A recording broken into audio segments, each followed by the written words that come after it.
Hello everyone, कैसे आप सभी? आई होप सभी अच्छे होंगे और आपकी प्रिपरेशन अच्छी चल रही होगी। तो मतलब मोस्टली यही कमेंट्स आते हैं कि दीदी है ना, हम लोग कंसिस्टेंट तो रहते हैं, बहुत ट्राई करते हैं, लेकिन फिर भी वही इशू होता है कि मतलब 2-3 दिन पढ़ाई की और उसके बाद में भाई ये सोचते हैं एक दिन स्किप कर देते हैं या फिर एक दिन रेस्ट कर लेते हैं। मतलब रेस्ट कर लेना मतलब जो आपने पहले 10 या 15 दिन पढ़ाई की थी ना, वो एक दिन अगर आपने वेस्ट किया तो वो 15 दिन की पढ़ाई भी आपकी वेस्ट हो जाती है।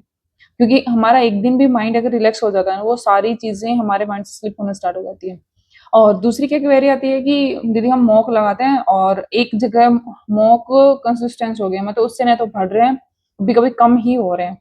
तो देखो, जब हम मॉक लगाते हैं ना, तो एक चीज हमें अच्छे से करनी चाहिए। जब हम एनालिसिस करते हैं और जो भी हम मिस्टेक्स करते हैं उनके नोट्स बना लो, क्योंकि हम रिवीजन नहीं करेंगे तो हमें पता कैसे चलेगा कि हम कहाँ मिस्टेक कर रहे हैं। और नेक्स्ट टाइम अगर हम वही मिस्टेक कर रहे हैं, मतलब हमने मॉक अच्छे से एनालिसिस नहीं किया, तो मॉक लगाते टाइम देखें कि हमने कैसे कैसे मॉक लगाया है। दूसरा, जब हम एनालिसिस करें और कोई नई चीज देखें ना, उसके नोट्स बना लें। बेटर होगा कि आप नेक्स्ट टाइम जब मॉक लगाएं तो उसका रिवीजन करके फिर लगाएं, ताकि जो मिस्टेक्स आपसे हुई है वो रिपीट नहीं हो।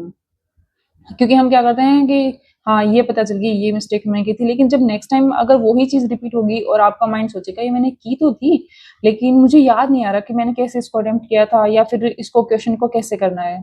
तो उसलिए इसके लिए नोट्स बहुत बहुत जरूरी होते हैं। अगर कोई ये सोचे ना कि मैं बिना नोट्स से मतलब अपना सिलेक्शन ले सकता हूँ, तो ऐसा पॉसिबल नहीं है। हाँ, कुछ कुछ जगह आप स्किप कर सकते हो, जैसे कि करंट अफेयर के नोट्स, तो वहां भी ये अगर कोई इंपॉर्टेंट चीज होती है उसके भी आपके नोट्स बनाने पड़ते हैं। लेकिन हाँ, ये सोचो कि आप स्टैटिक्स जी या फिर कुछ और कुछ है उसके स्किप कर सको, तो वो आप टाइम बचाने के लिए कर सकते हो। लेकिन जब मॉक लगाओ ना, उस टाइम पे कोई अगर नई चीज देखो तो उसको जरूर से जरूर नोट डाउन किया करो। अगर नोट्स में नहीं करते हो तो एक बार उसको लिख के और जहां पढ़ते हो ना वहां चिपका लो, ताकि नेक्स्ट टाइम जब मॉक लगाओ तो आपको हाँ, वो चीज ये मैंने लास्ट मॉक में गलत की थी और अब की बार वो चीज सही होगी, हम मिस्टेक्स नहीं करेंगे उसमें। इंग्लिश में भी ऐसे नोट्स बनाने हैं और रीजनिंग में भी वही बनाने हैं। पुनीत सर भी हमेशा ये बताते हैं कि कोई मिस्टेक्स आपसे बार बार हो रही है तो उसके नोट्स बना लो। जब भी मॉक लगाने बैठो एक बार उसको रिवीजन करो, फिर मॉक लगाओ, देखना आपके मॉक में मार्क्स जरूर जरूर इंप्रूव होंगे।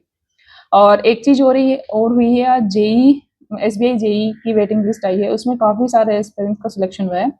तो उन सभी को मेरी तरफ से कांग्रेस। और जिनका नहीं हुआ है तो भाई अपनी जितना 100% दे सको ना उतना देना स्टार्ट कर दो।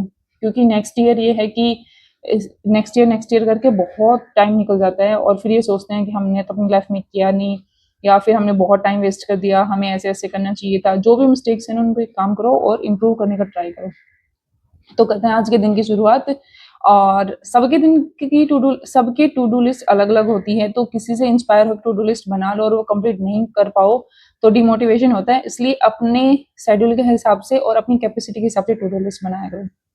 तो आज के दिन की शुरुआत करते हैं अपने अकॉर्डिंग। तो आज के दिन की शुरुआत में सबसे पहले मैंने स्टार्ट की एडिटोरियल को रीड करना।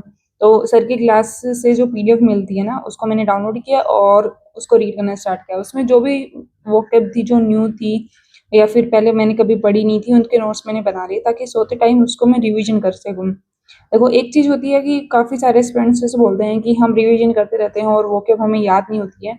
तो वोकेब ऐसे याद नहीं होती, जब तक उसका सेंटेंस में यूज आपको समझ नहीं आएगा तब तक वो याद नहीं होगी। और जब आप उसको बार बार रीड करते रहोगे और बार बार सेंटेंस में यूज करते रहोगे तो आपको एग्जैक्ट में पता होगा कि इसका मीन क्या होता है। ऐसे तो कितनी सारी वोकेब आप कितनी करोगे, कोई मतलब एंड है ही नहीं। तो इसलिए अरुण सर ने ये सबसे बेस्ट काम किया है कि जो वोकेब है उसका मीनिंग है ना, उसके पैसेज के साथ ही लिख दिया, ताकि हमें जब रीड करते टाइम कोई भी प्रॉब्लम नहीं हो और हम अच्छे से उसका मीन समझ सके कि हाँ, यहाँ इसका क्या मीन दिया है। उसके अलावा भी सर उसके एंटोनिम सिनोनिम और उसका सेंटेंस यूज वैसे भी देते हैं। लेकिन जब हम पैसेज पढ़ते टाइम अगर हमें उसका मीन पता हो तो एक तो पैसेज इजी हो जाता है, दूसरा वर्ड मीनिंग को हम उससे रिलेट कर पाते हैं, और तीसरा क्या होता है कि कॉन्सेंट्रेट रहते हैं कि हाँ, इसका मीन ये था। वरना अगर उसके उस टाइम हमें नहीं पता होगा तो हम गूगल सर्च करेंगे या फिर उसको स्क्रॉल करके देखें तो काफी टाइम वेस्ट हो जाता है। इसलिए ये चीज मेरे को बहुत अच्छी लगी विशाल सर की।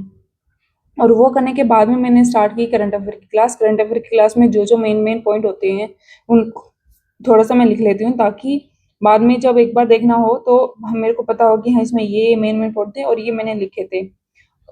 क्योंकि जब हम पीडीएफ से रिवीजन करते हैं ना, उस टाइम पे क्या होता है कि हमें पता नहीं होता कि क्या इंपॉर्टेंट है क्या नहीं है। तो जो मैंने की पॉइंट लिखे हैं, जब मैं रिवीजन करती हूँ उसको पास में रख लेती हूँ और देखती रहती हूँ कि हाँ, ये इसमें इंपॉर्टेंट था, तो उसको थोड़ा सा एक बार 2 बार अच्छे से रिवीजन कर लेती हूँ और उसके अलावा सर की 9 बजे जो क्लास होती है एमसीक्यूज की, उसकी पीडीएफ डाउनलोड करती हूँ और उसके क्वेश्चंस कर लेती हूँ।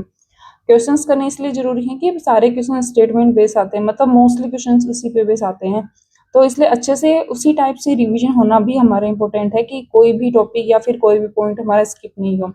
बहुत सारे एस्पिरेंट ऐसे करते हैं कि मतलब कुछ-कुछ डाटा को या फिर कुछ-कुछ ऐसे लाइन्स होते हैं उनको स्किप कर देते हैं, तो ऐसा नहीं करें। कंप्लीट डाटा और कंप्लीट इन्फॉर्मेशन को देखें। अभिजीत सर है ना, सारा उसी के अकॉर्डिंग पढ़ाते हैं जैसे हमारा पेपर में आता है। उसके अलावा सर मतलब 6 बजे दोबारा से क्लास स्टार्ट की है जो रिवीजन बेस पे है, उसको भी ज्वाइन करके आप जून के मंथ का रिवीजन कर सकते हो। वो कंप्लीट करने के बाद में मैंने स्टार्ट की मैथ की क्लास अरुण सर की। मैथ की क्लास में सारे सर ने पेपर करवाए थे आईबीपीएस कलरक का, और एक क्लास मैंने की थी शाम को, उसमें था आईबीपीएस पीओ के क्वेश्चंस करवाए थे सर ने, कंप्लीट पेपर करवाया था। उसमें सिंप्लीफिकेशन, डीआई और अर्थमेटिक के सारे क्वेश्चंस थे। अर्थमेटिक के जो क्वेश्चन रह गए थे वो सर ने पीडीएफ प्रोवाइड करा दी थी कि जो भी क्वेश्चन बचे हुए हैं आपको खुद से कंप्लीट करने हैं। तो मतलब ये है कि हमें सारे टॉपिक्स का एक साथ अगर रिवीजन करना है ना, तो अरुण सर की क्लास ज्वाइन कर लेनी है। एक तो होती है सुबह 10 बजे, एक होती है शाम को 6 बजे। उसके अलावा सर पीडीएफ वगैरह भी देते हैं, आशीष सर भी पीडीएफ देते हैं और काफ़ी सारी अलग-अलग चीज़ें हैं जो सर हमें प्रोवाइड कराते हैं रिवीजन के लिए। वो कंप्लीट करने के बाद में मैंने टेबल्स वगैरह लिखना स्टार्ट किया था। ये करना तो मुझे पहले था लेकिन उस टाइम पे मेरे पास टाइम नहीं था, क्लास स्टार्ट हो गई थी, तो मैंने सोचा बाद में इसको करूँगी। तो अब जब मुझे टाइम मिला तो मैंने सारे टेबल्स को, स्क्वायर को, क्यूब को और परसेंटेज को लिख के देखा। एक चीज़ और है कि मतलब काफ़ी सारे एस्पिरेंट्स होते हैं, उसको लिखते रहते हैं, लेकिन माइंड में वो चीज़ होती नहीं है, माइंड में कुछ और ही चल रहा होता है। तो लिखने से प्रैक्टिस नहीं होती है, वो हमारे माइंड में भी होनी चाहिए कि इतने का मल्टीपल इतना होता है, इसका स्क्वायर ये होता है, इसका क्यूब ये होता है, ये किसका परसेंटेज होता है, ये सब चीज़ें हमें पता होनी चाहिए, तभी वो हमारे लिए इफ़ेक्टिव होगी। लिखते रहो, कोई इफ़ेक्ट नहीं होगा उसका जब तक हमें अच्छे से याद नहीं होगी वो चीज़।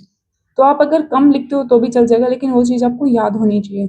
इसलिए मैं ऐसे करती हूँ कि लिखना कम कर देती हूँ, उसको बार-बार मैं रिवीजन कर देती हूँ।